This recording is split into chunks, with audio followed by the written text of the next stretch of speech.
신봉수 목사입니다. 오늘은 예수 그리스도, 사형리, 죄, 성장, 그리고 성령 충만, 지상명령, 제자와 사역 원리, 그리고 효과적인 제자와 사역에 대해서 말씀을 드리려고 합니다.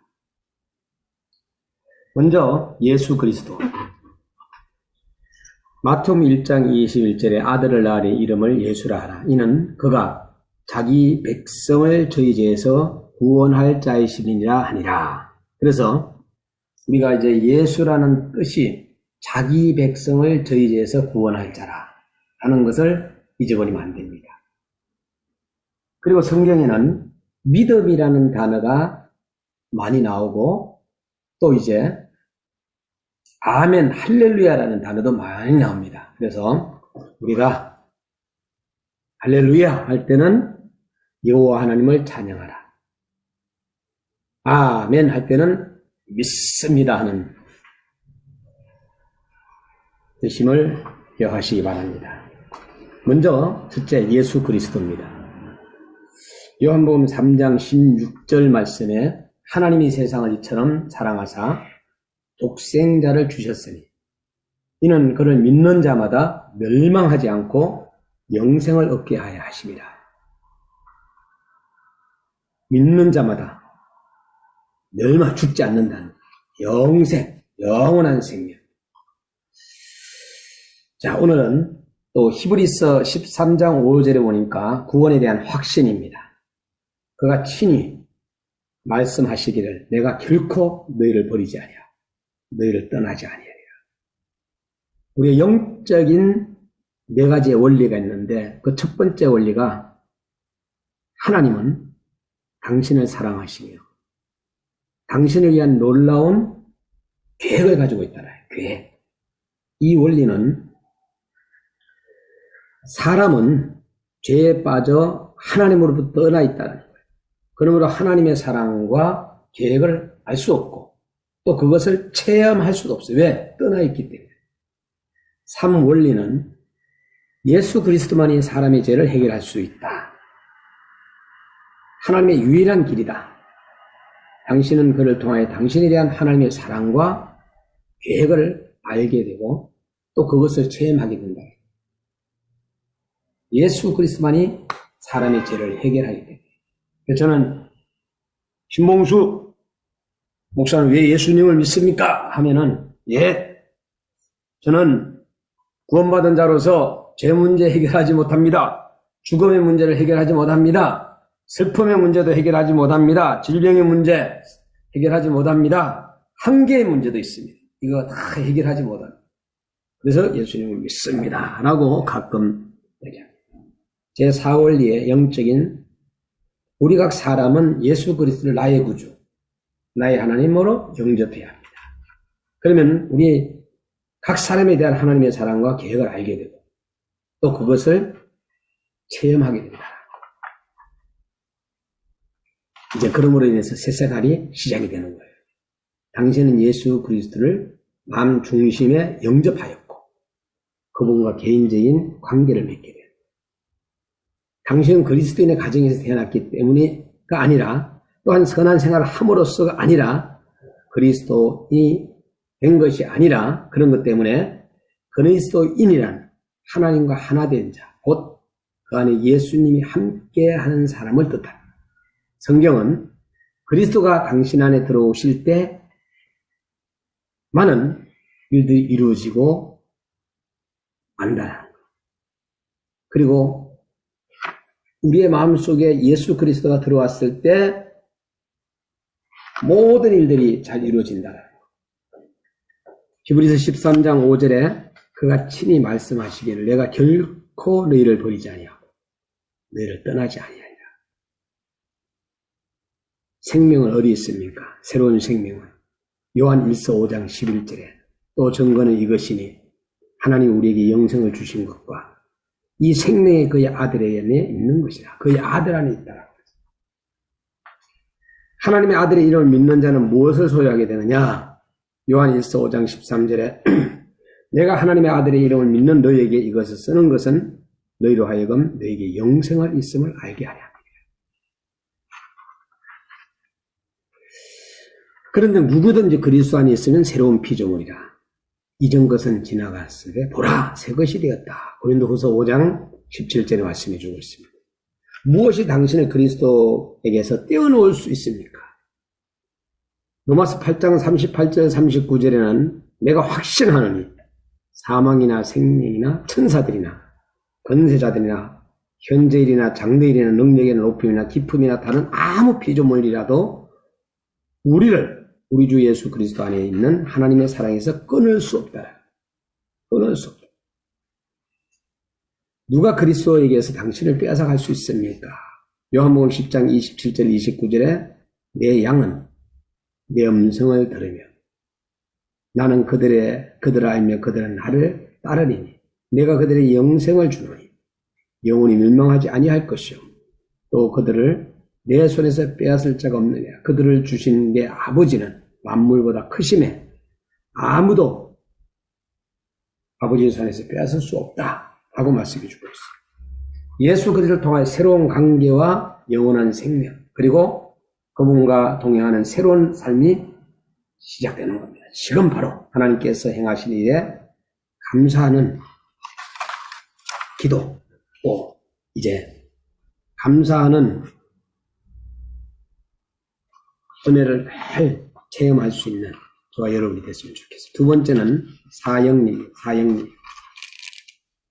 오늘은 우리는 사형리를 한번 잘 듣고 또 때에 따라서 배우고 이제 우리가 꼭 좀 짚고 넘어가야 할 부분이 있다면 죄 문제인데 모든 그리스도인은 그의 생활에서 재고백하는 법을 배워 실천하고 순간순간 하나님과 교제를 체험할 수 있습니다. 예수 그리스도와 교제하는 생활은 곧 풍성하고 충만한 생활을 누리는 것입니다. 당신이 그리스도를 영접하였을 때 당신은 그와 개인적인 관계를 맺는 것입니다. 즉 당신은 하나님의 자녀가 되고 요한복음 12절에 그의 생명을 받았으므로 그리스도인이라고 부릅니다.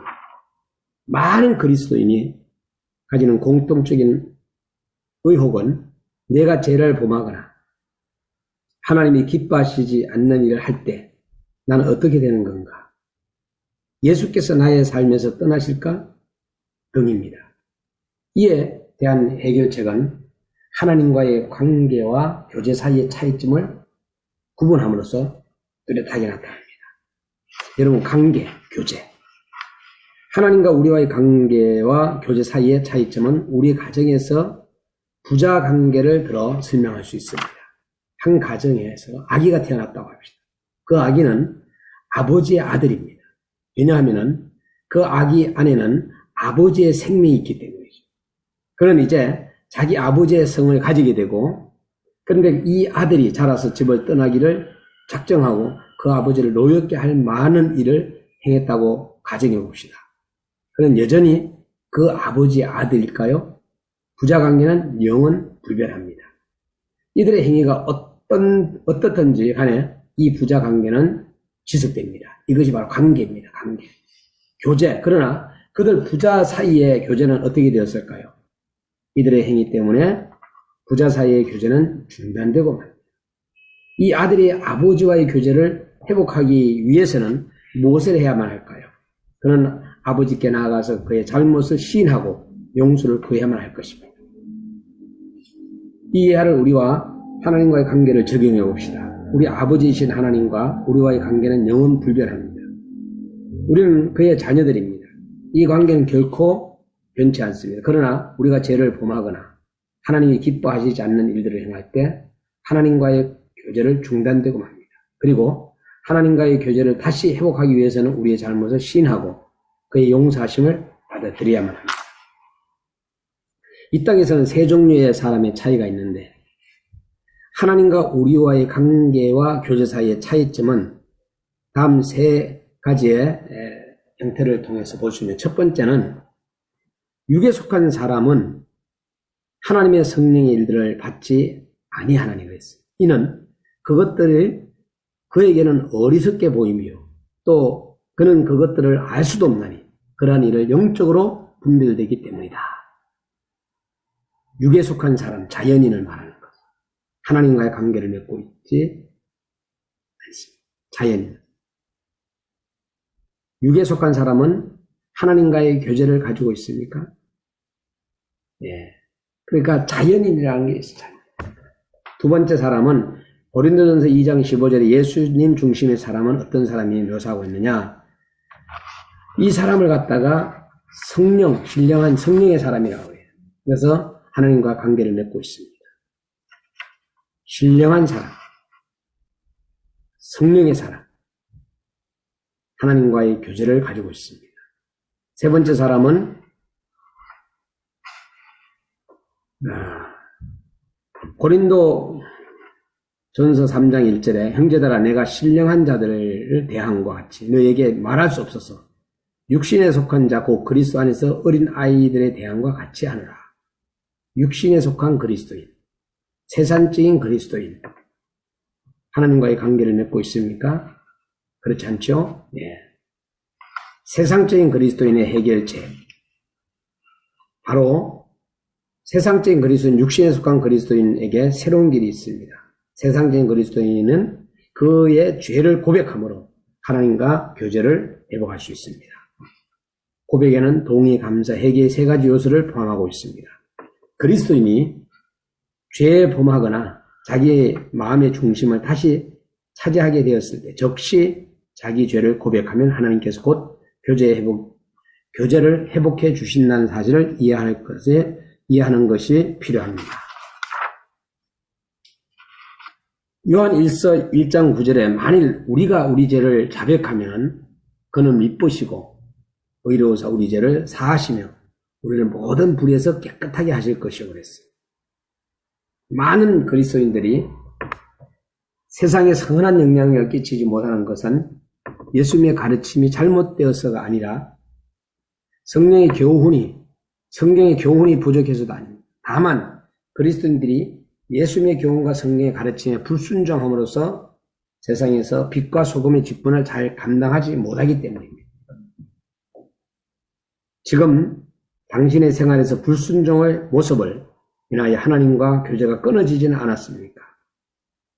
요한일서 1장 9절 말씀을 의지하여 믿음으로 하나님 앞에 당신의 죄를 고백하는 기도를 드리겠습니다. 만일 우리가 우리 죄를 자백하면 이는 미쁘시고 의로우사 우리 죄를 사하며 우리의 모든 불의에서 깨끗하게 한다고 말씀해 주고 있습니다. 동의는 우리가 죄를 고백할 때 우리의 죄는 잘못된 것이며 하나님께서 이를 슬퍼하신다는 사실에 동의합니다. 감사는 우리가 죄를 고백할 때 우리의 죄는 이미 십자가상에서 예수 그리스도께서 죽으심으로 우리 죄를 용서받았음을 믿고 감사합니다. 회개는 우리가 죄를 고백할 때 회개가 필요합니다. 회개란 우리의 태도를 바꾸는 것인데 그 결과로 행위의 변화가 뒤따르는 것입니다.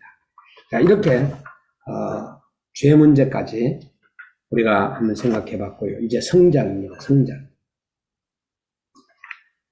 예수님을 자신의 개인적인 구주와 주님으로 영접하는 일은 일생에서 있어서 가장 중대한 결단입니다. 이 결단은 인생 전체의 새로운 출발이 됩니다. 육신 생활에 공기, 음식, 운동이 필요하듯이 영적 생활에도 성장과 발전을 위해 필요한 것들이 있습니다. 바로 당신이 예수님을 영접하는 순간 당신은 하나님의 자녀로 태어나고 풍성한 그리스도의 생활을 하는데 필요한 모든 것을 받게 된다. 영적인 성장은 예수님을 신뢰함으로써 이루어지는 것입니다.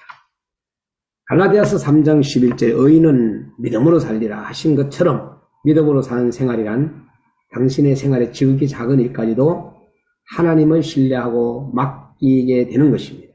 영적인 성장에 필요한 자양분은 다음 신앙 성장을 위한 세 가지 원칙에 공급됩니다. 첫째, 기도입니다. 기도는 하나님 아버지와 대화하며 교제하는 영적 체험입니다. 그리스도의 생활에서 패배하는 것은 기도가 부족하기 때문입니다.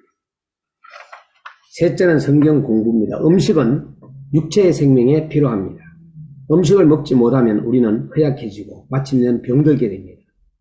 영적 생명도 이와 마찬가지입니다. 성경은 바로 우리의 영혼의 양식입니다.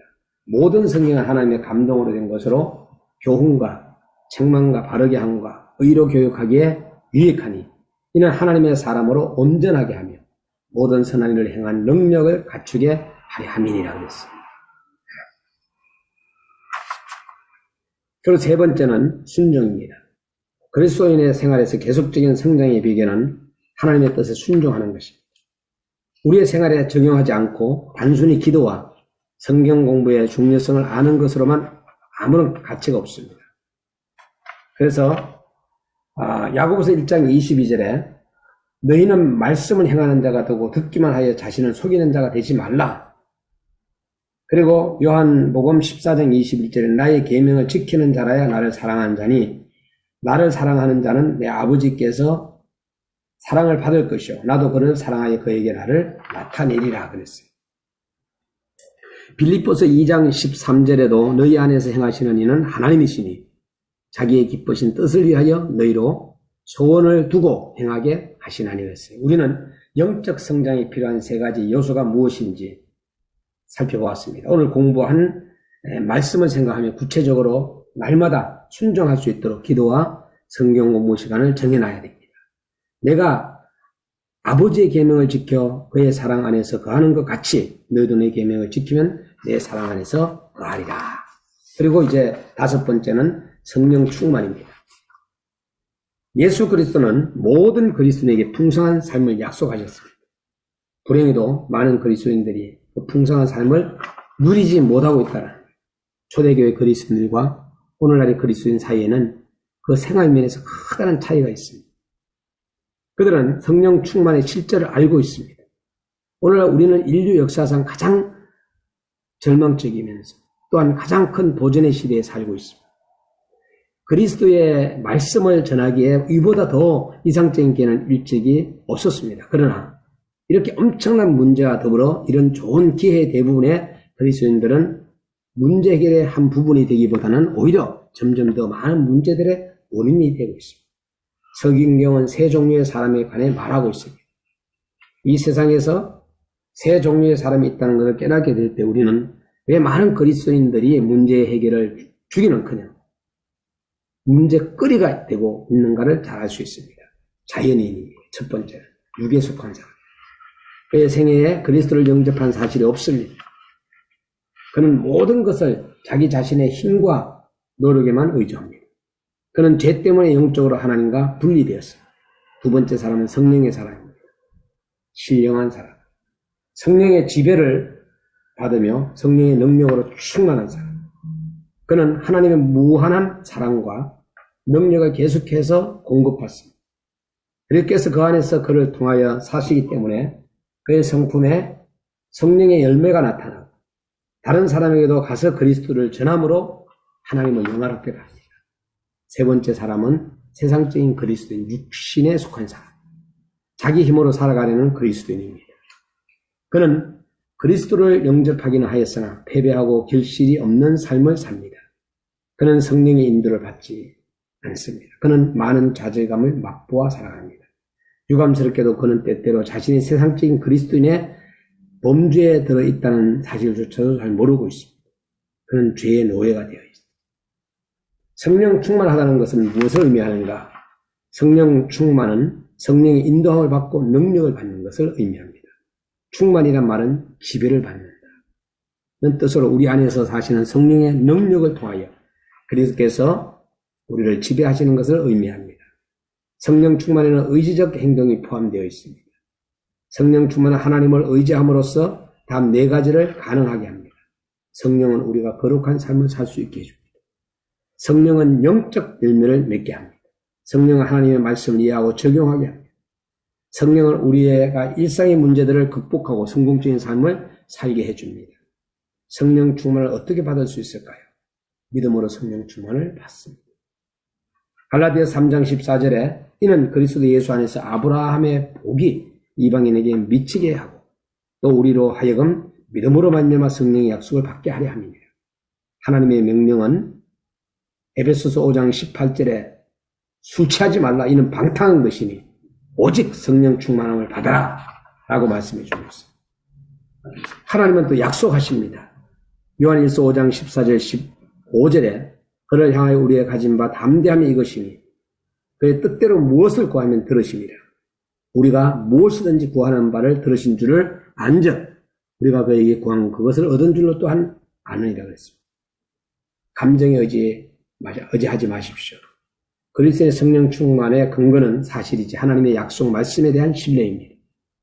즉 주님의 명령과 약속에 근거하여 믿음으로 성령 충만을 구할 때 우리는 약속대로 성령 충만을 받게 됩니다. 감정은 중요한 하나님의 선물이지만 신뢰의 대상이 될 수가 없다. 여섯 번째는 지상 명령입니다. 그러므로 너희는 가서 모든 민족으로 제자를 삼아 아버지와 아들과 성령의 이름으로 세례를 베풀고 내가 너희에게 분부한 모든 것을 가르쳐 지키게 하라. 볼지어다 제가 세상 끝날까지 너희와 항상 함께 있어요. 지상 명령이란 무엇인가? 지상 명령이란 모든 족속으로 제자를 삼으라는 예수 그리스도의 명령입니다.